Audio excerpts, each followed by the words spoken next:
Joel, you have a question? Yeah, Kara, you might note that since we have an absence, that you have one of the alternates are voting members tonight. Thank you, Joel. Yes. So either of our two, oh my gosh, I'm blanking on the name. I'm so sorry. The term. We actually have two absences. JJ is not here either. So you can okay, just perfect. Thank you. both. Okay. All right. Well, let's go ahead and get started. The first thing that I want to do is have everybody review the agenda for tonight. First of all, my name is Kara and I'm the chair, but we'll do introductions in just a minute here. So did everyone have a chance to review the agenda? Yep. Yes. Perfect. So I'd like to make a motion to adopt the agenda. Do I have a motion? Come on. I second that motion. Okay. All right. All in favor, say aye. Aye. Aye. Aye. Perfect. All right. So let's just go ahead and now that that's off the table, let's go ahead and get started. Again, my name is Kara. I am the chair. This is definitely not my day job. So as we navigate through this, I appreciate everyone's patience. By day, I'm actually a physical therapist. Then we have Huel, who is our program analyst.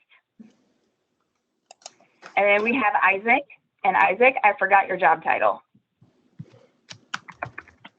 I'm a program analyst intern. Perfect. Okay, so what I'd like to do is I am going to start by calling off everyone's name.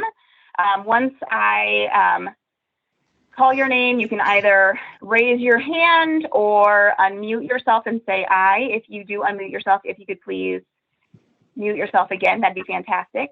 Joel, do you have a question?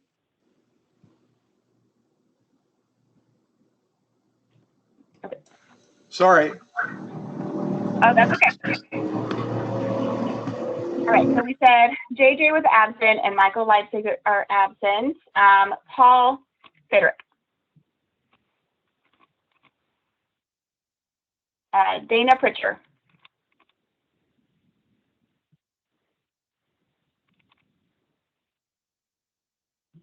Brian Hammond.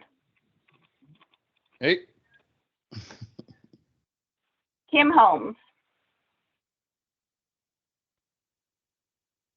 Ivy Frymuth. Here. Mary Hindle. Hi, I'm here.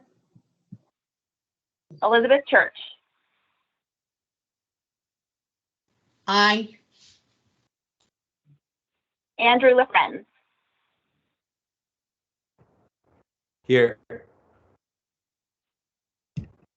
And for our liaisons, Jim Likens.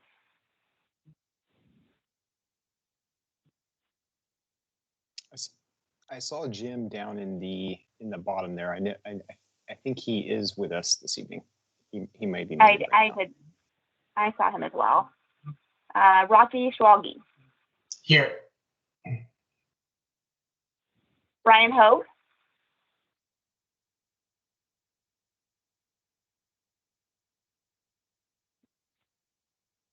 Nicole Ferreira. Here. Monica Ehlers. Here. And Kevin Chavez. Here.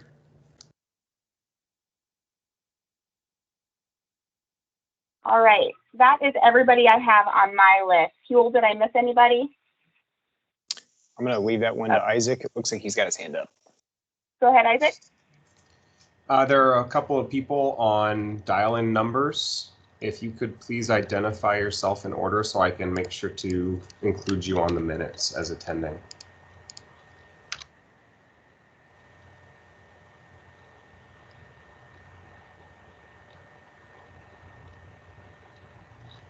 Okay. Guess we'll skip that. And just one more note, just to let everybody know, this meeting is being recorded and will be posted on social media, the city website, YouTube, etc.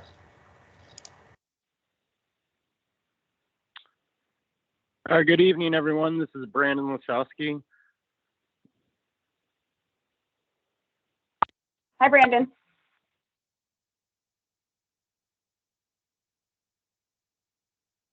Do we have anybody else on the call-in line? Hello, Marissa Jace is listening.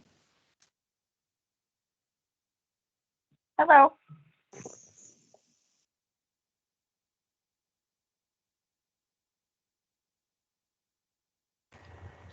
I think we're good. Also, as notes, Diana Eaglestone is here, as well as Lori Oliver and Chris Nagelsbach from the city. Hi, thank you. It's Dina Eaglestone. Sorry. Thank you. Welcome. Huel, did you have any more in the way of introductions that you would like to do before we go into site constraints, or should we get into that first? No, I wanted to start with a statement from the city, if that's all right. Absolutely. All right. Well, thank you, Kara, for giving me the opportunity to speak. And on behalf of the city of Scappoose, I'd like to welcome all of you to the Grabhorn Park Ad Hoc Committee. Your presence here is evidence of your commitment and passion to this community. So first off, I'd like to state that the purpose of this committee is to assist City Council by making recommendations that will help the council decide as to how to move forward with designing a conceptual plan for the Grabhorn property. So as stated in the bylaws, the committee has been tasked by council to provide 2 recommendations at the conclusion of the committee. 1 recommendation to include the pool and 1 that does not. While this is a City of Scappoose committee, the city's role in these meetings is only to facilitate this group to listen to your conversations that you will have and reflect on your insights and feedback that you all bring to the table, and ensure that the formal recommendations from this committee are transmitted to council at the conclusion of the summer. Isaac and I are always happy to answer your questions, albeit to the best of our ability. And if we can't answer your question for some reason, we will follow up with you at the next meeting. We're here to assist the committee with their work, not to advocate for any position with respect to design elements that might be proposed by the committee over the next 5 months. So we all look forward to listening to you, and we're excited to see what ideas the committee comes up with. So to give you a brief history as to how we reached this point in the formation of this committee, the Grabhorn property was purchased, or the purchase of the Grabhorn property was authorized by City Council just about a year ago. So given the constraints of the property, it was an unattractive parcel for residential housing development, which in turn meant that it would be a suitable candidate for recreational use. So following the purchase of the property, city staff worked with a consulting firm to create a preliminary conceptual plan with the intention of sharing it with City Council and applying for a state grant this month, actually. Following the public survey, presentation to City Council, and the subsequent public comment, City Council chose to re-engage the public through the creation of this committee.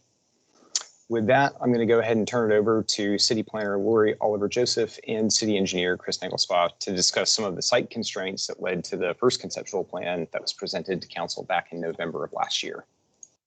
Thank you. Great, thank you. Thanks, Yul.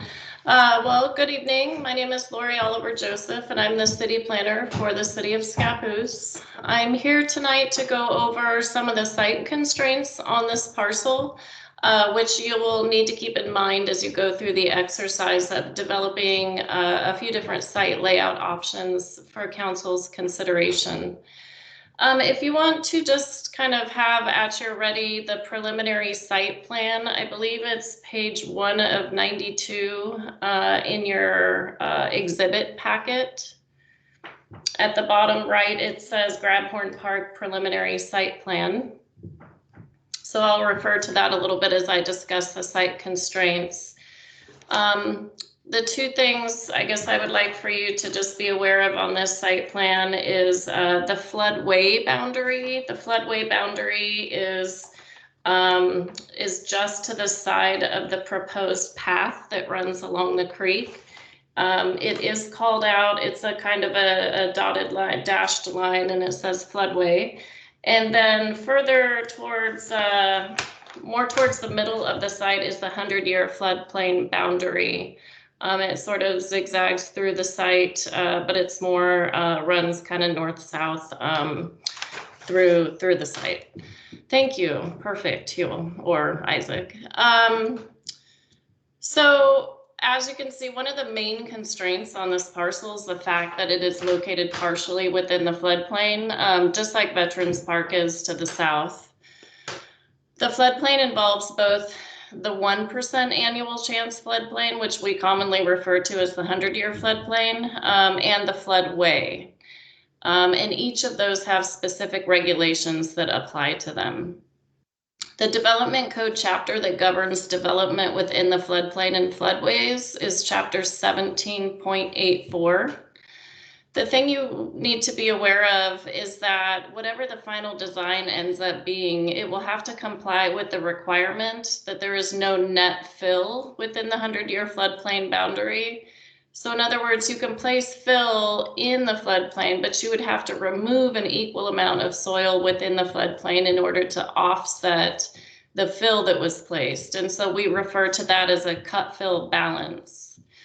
The design you see on the preliminary plan does meet this requirement. And you'll see on that site plan, there are components that can be constructed within the 100-year floodplain, like the sports fields and parking areas, again, just like in Veterans Park. However, within the floodway, which is along the eastern boundary of the parcel near the creek, we would not allow any development. There are also wetlands and riparian areas adjacent to the creek, which the park development would need to avoid. And as long as the park plans and amenities that the committee proposes are not any closer to the floodway boundary than what we're showing on this preliminary site plan, you should be okay, although a full wetland delineation of the site would be required prior to actually applying for land use approval of the park. And that delineation, it would have to be reviewed and approved by the Department of State Lands. So, I mean, it could reveal additional wetlands on the site that we would either need to avoid, or if the wetlands were impacted by the park development, then mitigation would have to be proposed to offset the impacts.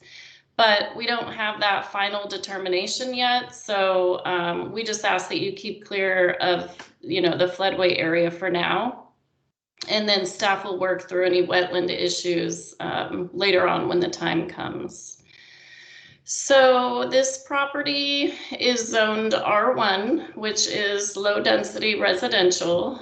Public parks are outright permitted in the R1 zone. However, one thing to be aware of is that any proposed building, like there is a restroom shown on this preliminary site plan, it must maintain a 30-foot setback from any property lines. So that's something to be aware of.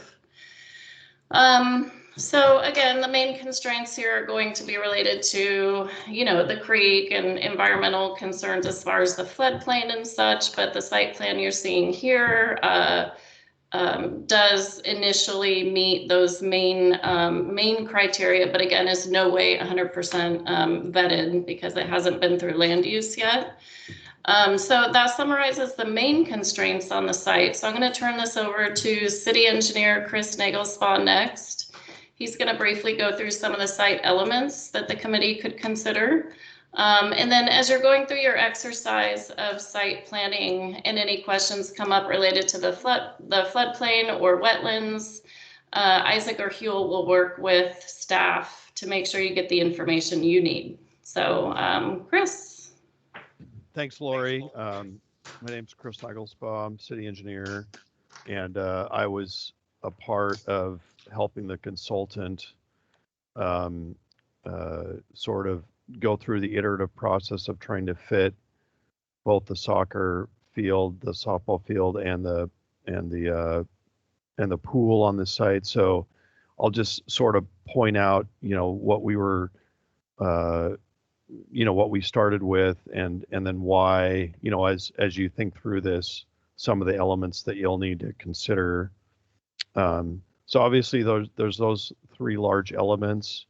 One of the other pieces of this was having a walking path, connecting the hardscape improvements to a walk along the creek.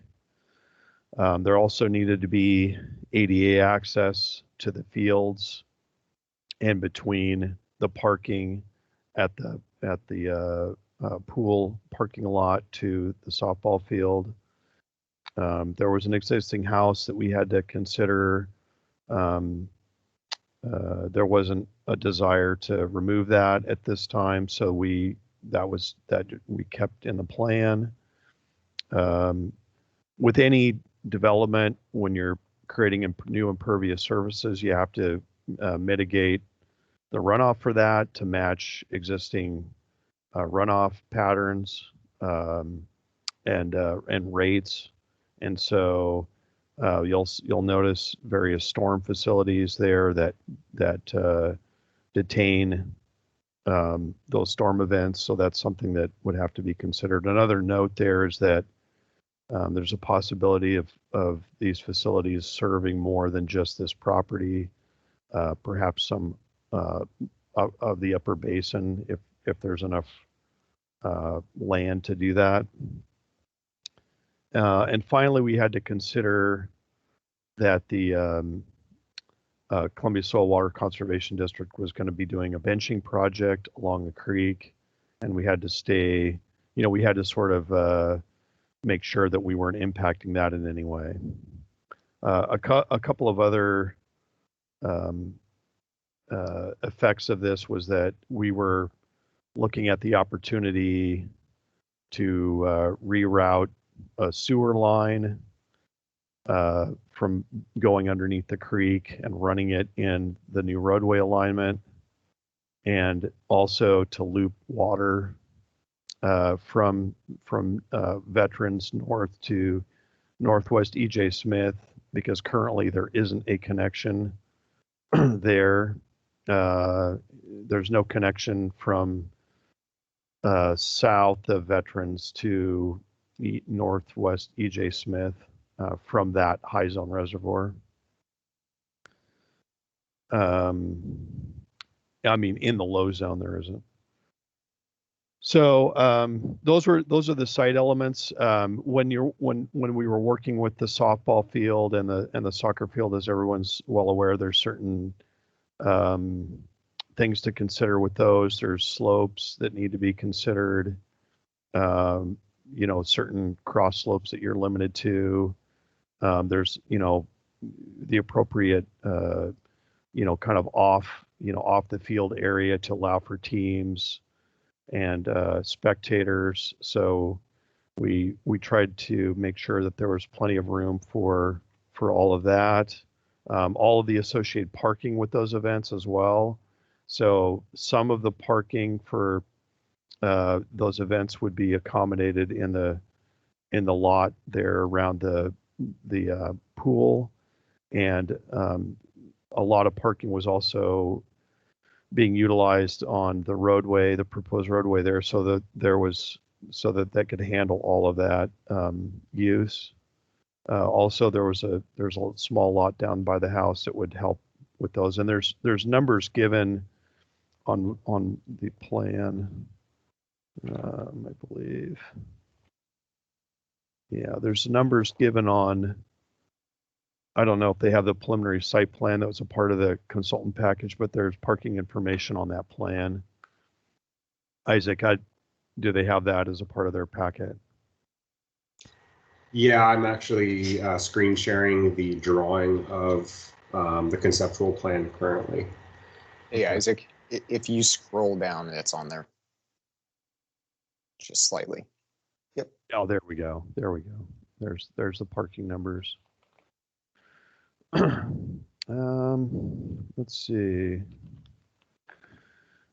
So, given those constraints, and then obviously there's there's a note there that this isn't a full-size soccer field, and the softball field is also not a full size. It's intended to be for middle school play. So they're not, there were some compromises to make all of that work. And then, it's an iterative process to get the grades with the parking lot and those two fields to work with the cut fill balance.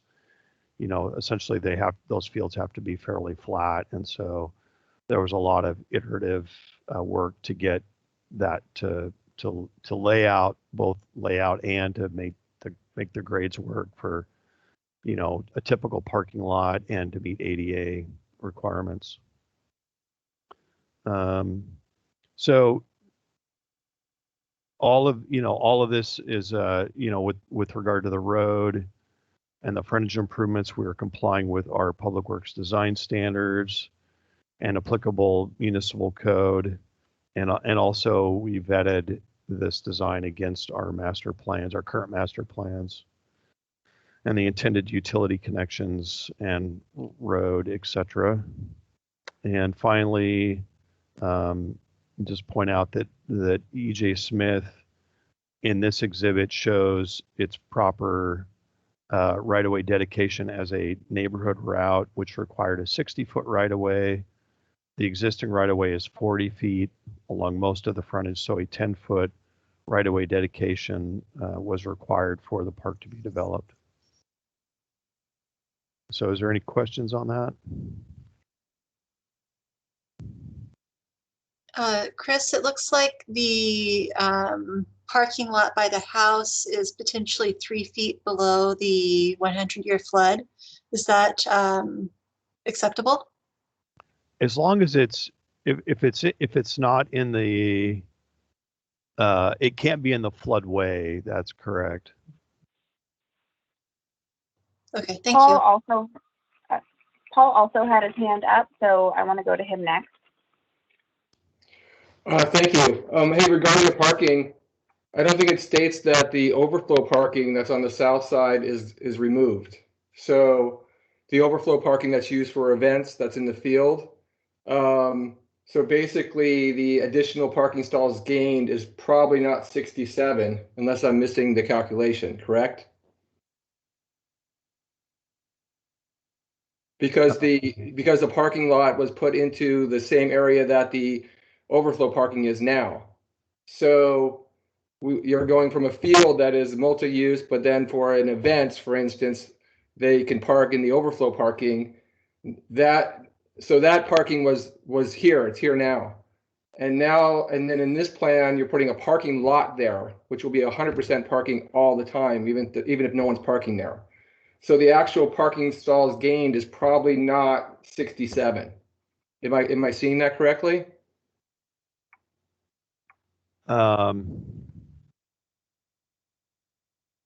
Yeah, let's see here. So basically where you have the whole new parking lot, which is now kids play up there in the grass and everything like that, for games, it is overflow parking. So for only a few hours a week, there's parking up there. But in your plan, you don't take that into account. So really the number of stalls gained is much less than 67, unless I'm making a mistake here. I'd have to go back and look at those numbers. I'm not sure if those are considered in. Well, you have existing stalls removed, 33, that's on the road, you're taking those away, but you're also taking away the whole field that's overflow parking.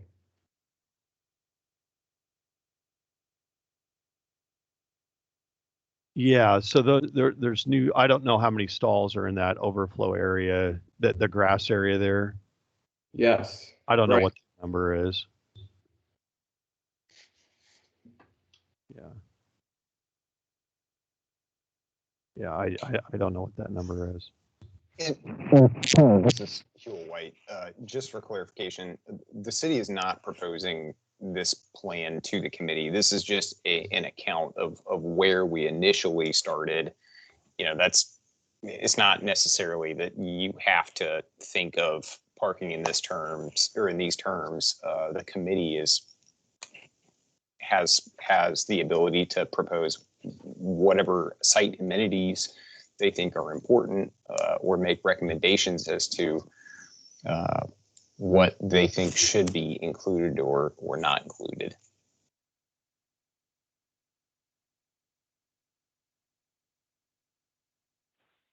Okay, the next person that I see that has a question is, and I apologize, I don't always have full names here, but M. Naylor. It's Monica Allers. Okay, sorry. No problem. My question is about the road, the new neighborhood road, what the status is on that, if it's a sure thing, or if that's an element that's in question also. This is Hugh White again. Ultimately, the decision on the road will be made by City Council after they receive the final recommendation from this committee at the end of August or beginning of September.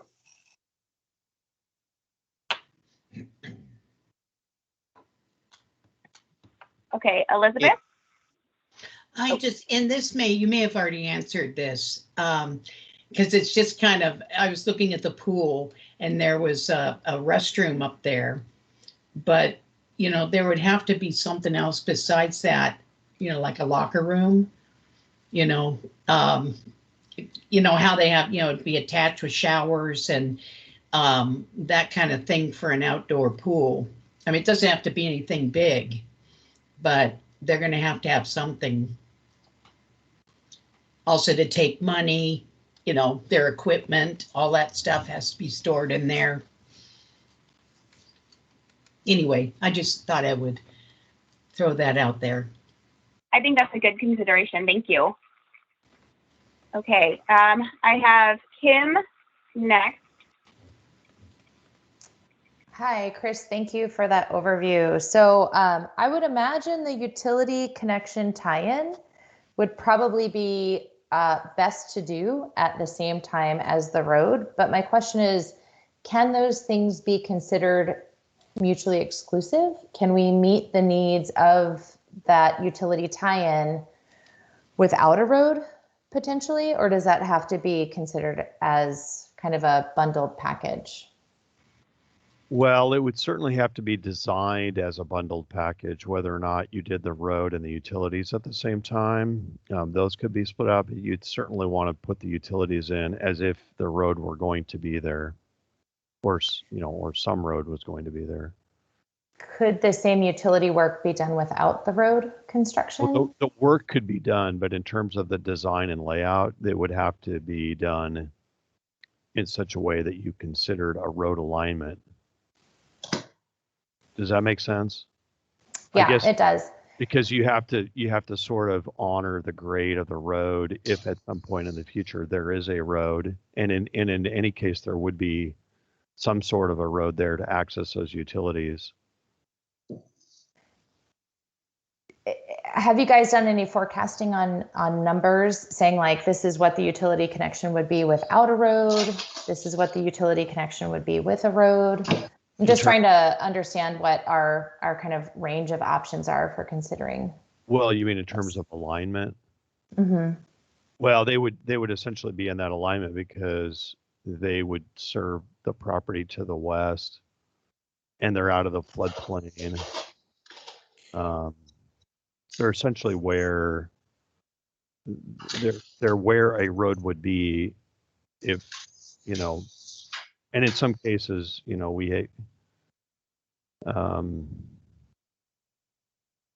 I mean, they're sort of where they need to be next to the property line. And Kim, and they're stubbed there, Captain Casera Way at that location. Kim, were you referring to the actual construction cost? Is that what you were referring to? Yeah, I guess just understanding what is the need for the utility tie-in, what could be that tie-in without a road, what is that tie-in, I guess, how do you, scales of efficiency doing that tie-in with the road? Yeah. Right. I can speak to that. So in terms of the original conceptual plan and the cost estimate, and correct me if I'm wrong, Chris, the consultant put together a cost estimate as if it was the full meal deal.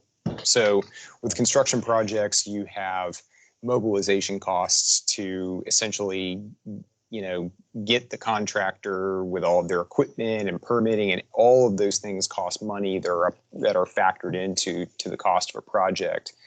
Now, we have not gotten an estimate as to what those improvements for just the utility portion of that would look like as standalone minus a road at this point. But typically, when it comes to construction, the more items that are bundled together, it scales with a I guess the term I'm looking for is efficiency of cost, right? So, for the smaller a project is, you're paying a larger percentage of those costs are going to the mobilization, if that makes some sense. Mm-hmm. So, I guess what is the need and potential alternatives to the utility tie-in to forecast for growth, right? And I think that's one of the things that this group needs to think about is the growth potential of Scappoose in general. So is that utility tie-in a necessity for growth? Yes. So the recently updated master plans for both water and I believe wastewater collections have both identified necessary capital improvements for sewer, water, and we're currently working on the stormwater master plan. So I can't speak to that, but there are utility improvements that are identified along that alignment roughly, because we don't own that property to the west. But those utility improvements are necessary from the perspective of our master plans. Okay, that's helpful. And if there's a way that we could kind of flag that in our process, because it's not something that's, visually depicted on the plan. Sorry guys, my dog is going nuts over something. That would just be helpful if we can flag that as a consideration. Thank you. Thank you, Kim. I just wanted to make a note that if you have spoken, if we have called on you, if you could make sure that you click the hand button again, so that way you're not popping up. So that way I know who to call on next. So the next person I have here is Rocky. Thanks. So 2 questions. So I see the veteran sides. There's some ideas there that were thrown out. So is the veteran side off limits for us to make recommendations and how it could fit in with Grabhorn is my first question. And then another question is on the road passageway and some of this conversation. Was there any conversation on the Chief Park of doing a through road? And if there was, can you share with why that didn't happen, or if there even was a conversation? I don't know. Heel, do you want to take this, or? Are you referring to Chief Concomly Park? Yeah. Yes. So the city planner and the city engineer can describe a little bit in detail as to what that process looks like. Lori, do you want to jump in on this one? Did she drop off? Not sure. Let's see. Yes. Lori, okay. Lori jumped. So Chief, well, first, I guess the question about is veterans off limits. I'll let Heel speak to that because he understands the bylaws better than I do. Not necessarily. I mean, again, this committee is welcome to make whatever recommendations they feel are appropriate and that the committee agrees on, and I'll leave it at that. And then with regard to the alignment, the road alignment through Concomly, it's identified in the master plan that there be a road connection through the park, and it was considered to be, by,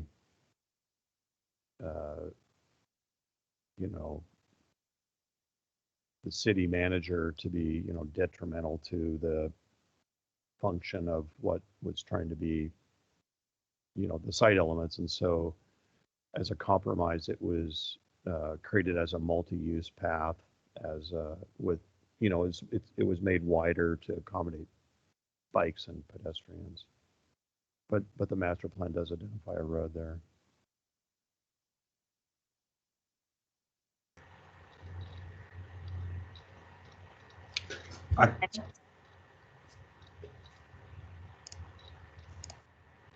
Go ahead, Isaac.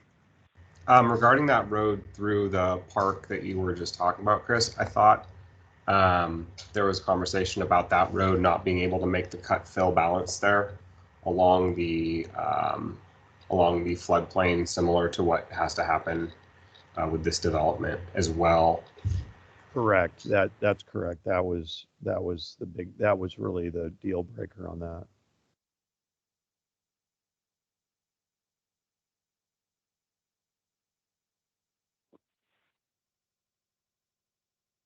Okay, I have Kevin next. Yes, thanks.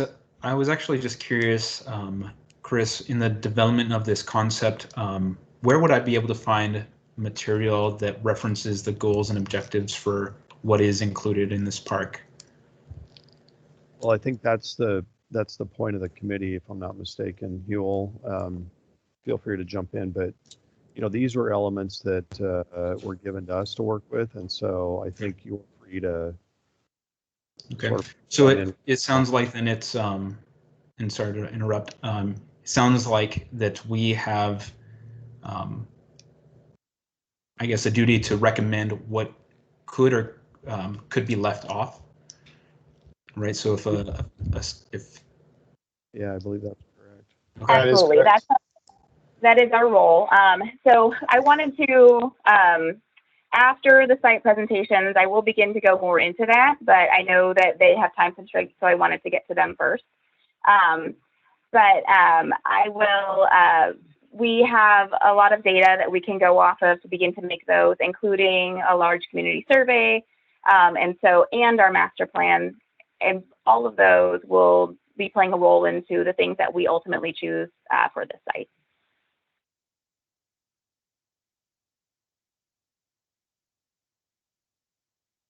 Liz, I have you next.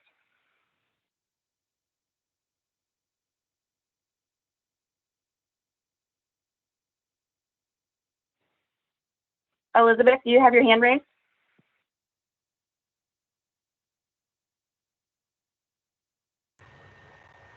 Her hand's been up since she spoke the first time.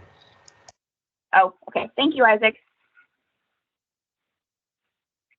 I do not have any other hands raised. Do we have any more comments?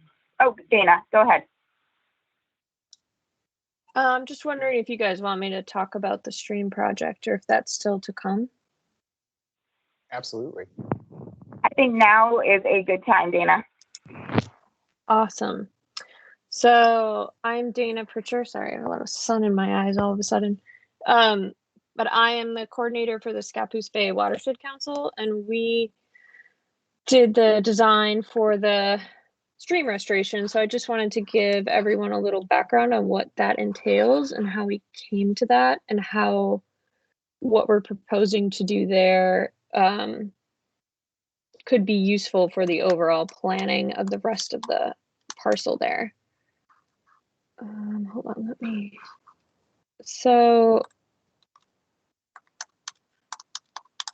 So the plan was developed, the planning process for the stream restoration started over 20 years ago with our watershed assessment. And in the years in between, we've completed several collaborative planning processes with the cities and landowners along the 5-mile stretch of South Scappoose Creek that goes through the city, and also downstream of that. And we've completed several restoration projects along the stream, including the one in Veterans Park. So the designs you see proposed here have gone through many many iterations and many collaborative planning processes, so they're not necessarily up for discussion, but I do want to just talk a little bit about them. So it involves basically some bank laybacks, which will involve excavation of the steep vertical banks and laying them back to a more gentle slope, as well as creating some lower plateaus similar to what's in Veterans Park along the floodway, which will allow for stream overflow and high water, and also some habitat elements for fish and wildlife. So you can see here the design for the bend closest to E.J. Smith Road. So the darkest green area is an alcove that'll be essentially a wetland with some log structures, and then a lower floodplain bench. The bright green area along the bottom of the picture there is going to be a gentle slope. We'll also remove the blackberry there, so it'll be a lot more accessible. If you want to go to the next picture, I think I can show you the design there. Maybe. Maybe not. So there's a similar proposal just upstream of that towards Veteran Park. We'd also be laying back the banks there and planting native vegetation, potentially up to where the proposed walkway is. That area could also be grassed or used for other things. So there is some potential in this area where we could include like a nature trail or some interpretive signage to help people interact with the native vegetation and get some history on the natural features of this park. I think the stream is one of the biggest assets to this park that we really should try to engage people with and create a plan for the park that will enhance that and showcase that. There's not a lot of public parks that have that kind of asset. So I just want to keep that in people's minds, that this is a really valuable thing that we could really use to our benefit. I'm happy to answer any questions about that as we go through the planning process, but I just want to point out a few other things. As part of this restoration, we will be doing some pretty significant excavation. So when we talk about cut fill balances, if we are able to align the plan with the park and the restoration, the cut that we are doing for this restoration part can be used to balance the fill that would be needed in other parts of the park. So because we are excavating these areas for restoration, we can, it's looked upon a little more beneficially through the permitting agencies, and we can then place that fill where it's needed. So I just want to throw that out there. We've also done some wetland work. So if we come across some need for some discussion about where wetlands may be, I can definitely help with that.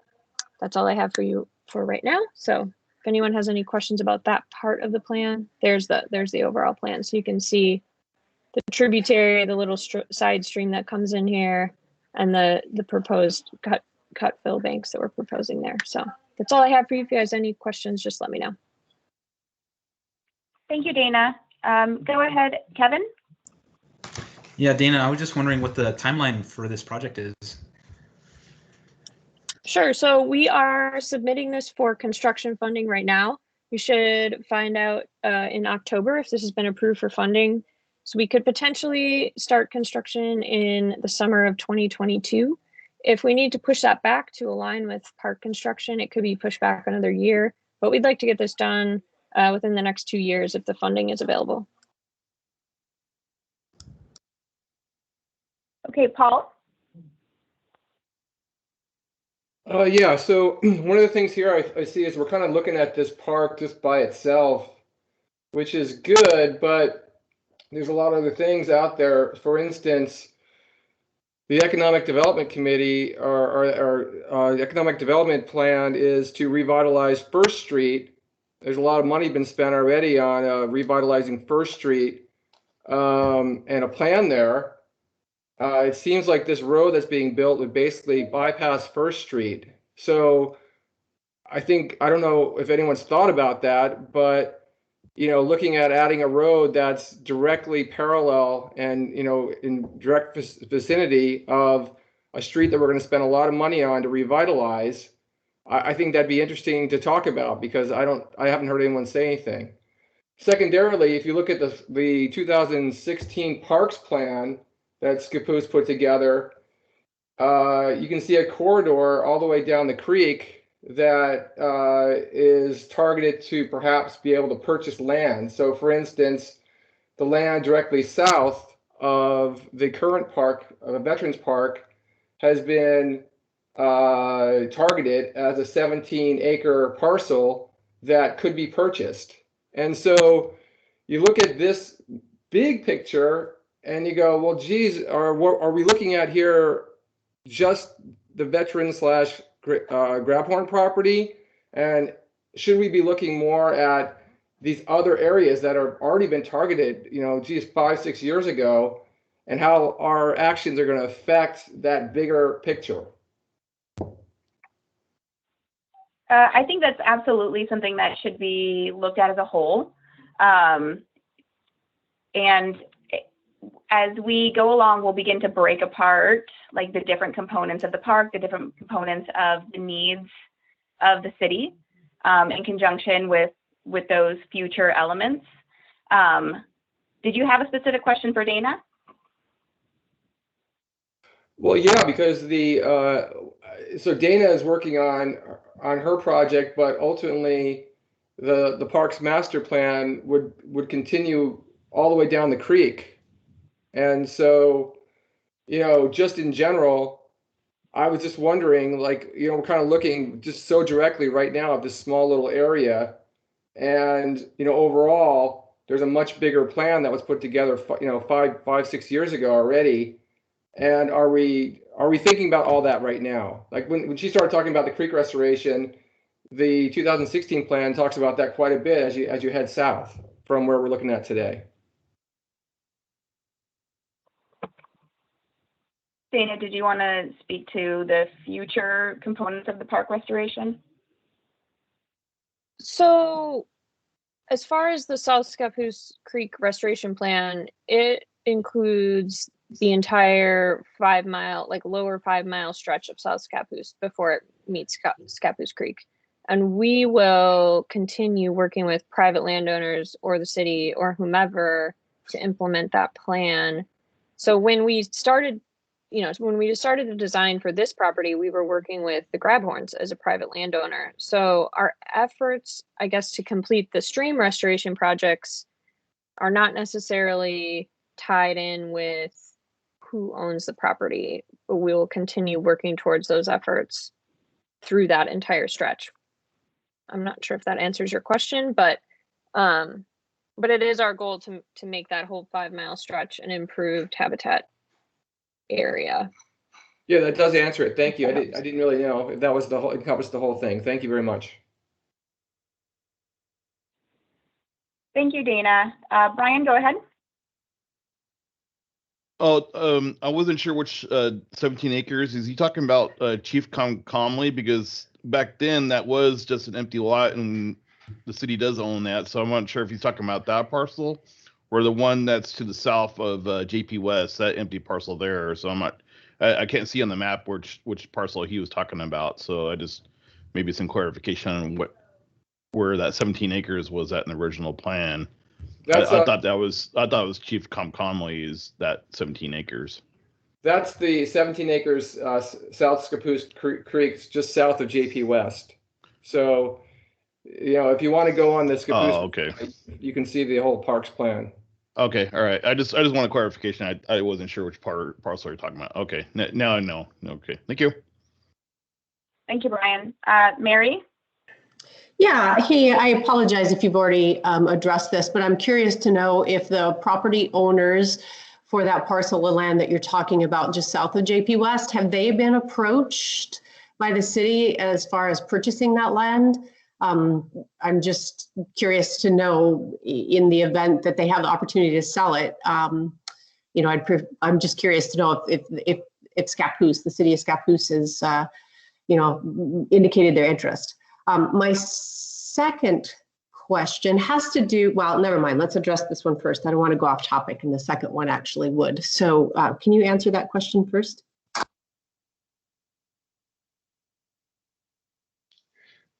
Yeah, actually, I can, at least to some degree. My understanding is that the property owners that own that large parcel south of JP West are not currently willing to sell. I believe they may be thinking about some sort of future development there, but I would have to get back to you to confirm on that. So, and I have made a note of that. Thank you. Mary, what was your second question? It's a little bit of off topic, but I was curious to know about the survey that's been going out. I've seen the survey for the pool. What's the feedback on that? I know it's been out for a couple weeks, but I'm just curious to know what kind of feedback you're getting on that, or if there's a deadline, for the response. I didn't see that on there myself. Yes, I can speak to that. So I don't want to speak to any of the nature of those comments until they've all come in aggregate. I do know we've received around just under 100 responses, which is not an adequate sample size to really draw conclusions from. Currently, that survey should be going out in folks' mailboxes.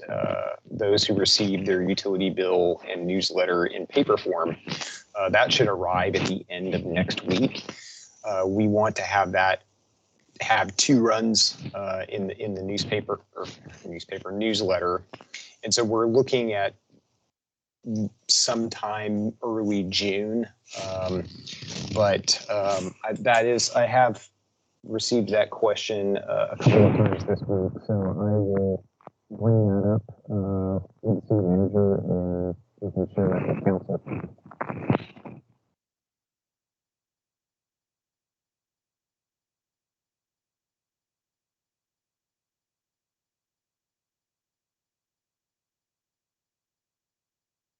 Go ahead, Kim.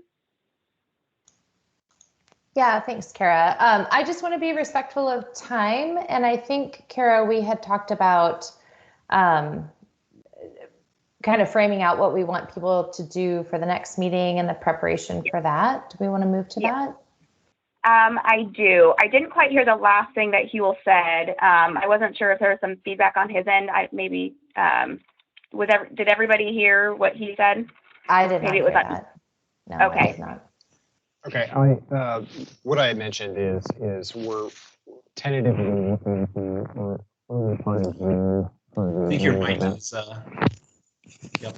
I think your mic's underneath your collar or something. It's periodically, Nope. Okay, how about now? Yeah. Okay, sorry. For some reason, my headphones decided to give out. I will pass along the information about the pool survey to council and the city manager. Tentatively, we're looking at the beginning of June to be the end date. We want to make sure there's enough time to have 2 full newsletter runs because the survey is included with the newsletter, so that folks that receive who don't necessarily do online surveys would have an opportunity to respond and return those to us in paper form. Okay, thank you, Huel. And I do want to spend the last few minutes, as Kim had mentioned, and I did forget to mention that Kim is our vice chair. So also if I'm not here, she'll be the one who will be running the meeting. And if anybody has questions, she is also a person to approach. So a few things just for the expectations. This is a large group, and everybody here is passionate about the thing that brought them here to become a part of this plan. And so with that, it's very important that we remain respectful and on task throughout the session. We will be working to form small groups in hopes that we can then really utilize and maximize our time meetings with information that has already been worked on outside of the group. We are able to meet outside of here as long as it is a small group. And so we will begin that planning stage next session. Now, in order to keep things running efficiently, and respectfully. There's just a few things. As you raise your hand, I will work to call on you in the first order, in the order that you raise your hand. Of course, that's going to be what I see on my end. Please state your name, and then make sure that you mute and put your hand back down after you have spoken. We do have only an hour for those meetings. We have a lot of topics to cover, so as much as you can, please stay on task. Have your kind of point in mind before we start. And one thing just to recognize is that our goal here is to really represent the community as a whole. So as if you've been chosen, it's because you are representing you know, either the dog park or soccer fields, but also the community as a whole, because that is the ultimate goal, that we have representation for everybody based off of the surveys that we have, based off of the space, based off of all these site constraints that we have. And so just keep that in mind as you come here, that we are looking at the global picture. So that's one of the biggest key things that I really want to take home, is that this is really for Scappoose as a whole, and how can we make it better? How can we make it better this year with this park? As we go along, if you just want to, instead of comment, you just want to raise support for an idea, you are more than welcome to use the chat box.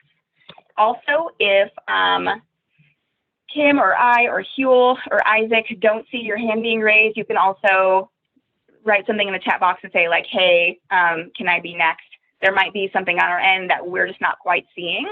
And I don't want anybody to feel not seen or heard throughout any of these meetings. So our ultimate objective, as Huel stated earlier, are to develop recommendations to the City Council for the development of this, that consider things like the dog park, sports fields, the creek and the watershed, other things within the surveys. When we are done, we will present 2 different scenarios, one with a pool and without a pool, and then with a connecting road and access road or no road. And we will continue to go through those and really look at the benefits of all of these. And of course, having the surveys back in June will be really helpful for what the community at large is hoping to have. We're going to discuss public comments. Again, this is going to be a tight time, and we have a lot to cover. So for the next session, we will plan to have public comments submitted to Isaac or Huel in writing, and then we will go through a vote on how we want to address public comments. The last thing that I want to discuss is some homework for next week. Again, this is going to be intensive. We have a short amount of time, so plan on having homework. The first thing we want to see is kind of how we got here. Huel mentioned that we had public feedback, and there was kind of a lot that was going into the original park concept plan. And so the City Council decided that it was best to create an ad hoc group so that we could best create this park based on the needs of the community.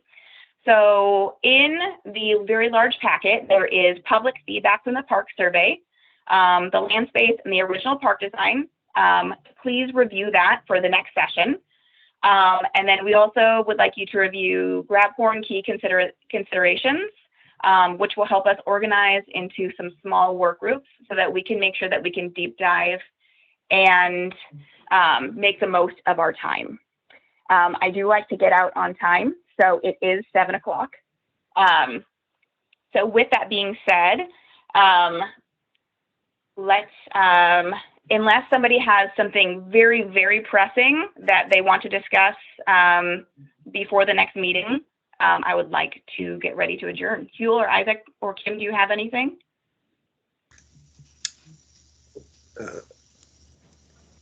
The only The only thing I was going to add was if for some reason you can't access any of the documents or any of the packet materials, please do email either myself or Isaac, and we can make sure we can get those to you. If it means, you know, printing something off and someone needs to come by and pick something up because they couldn't read it on their end, just let me know, and we can accommodate that.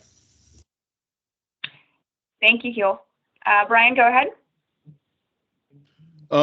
I did notice that on some of the drawings, the writing was really hard to read, even online. It was, I don't know if it's the format or just it was like squinting to even try to see it. So maybe if that can be improved, that would be great. That's correct. I really struggled to try to get those. I mean, those were created for a standard construction document size, which is like, I think, 2 feet by 3 feet. I mean, they're massive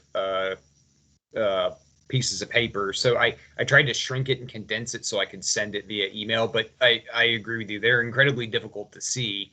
You really have to kind of zoom in and pan around on them. So that's why I had mentioned if you have some issues like that, I can send it just as a standalone thing so you can look at it and explore the document. Okay. Yeah, it wasn't all of the packets. It seemed like it was more like some of the almost like handwritten notes. Those were the ones that were hard to understand on some of them. So it was like I would need 100 pages, you know, I don't need like 10 or something like that. So. All right. Thank you, Brian. Okay, Dana, go ahead. On that, maybe, Huel, we could put a copy of the packet and notes at the library, and people could, just on reference, and people could just, if they want to see a hands-on copy, I think you can make an appointment to go to the library and just page through it in a paper copy. I will contact the library director tomorrow morning and see if we can do that. And if it is a possibility, I'll go ahead and send out an email to the whole group. That's a great suggestion. Thank you, Dana.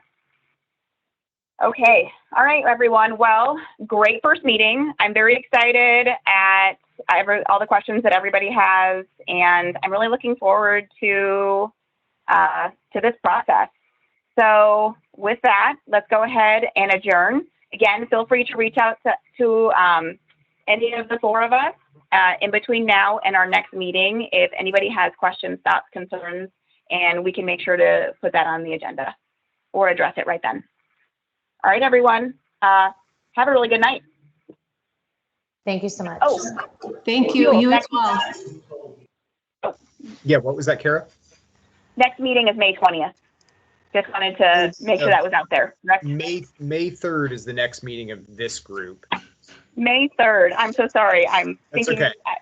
already. All right. All right, everybody. May 3rd will be our next group. Have a good night. Thank you.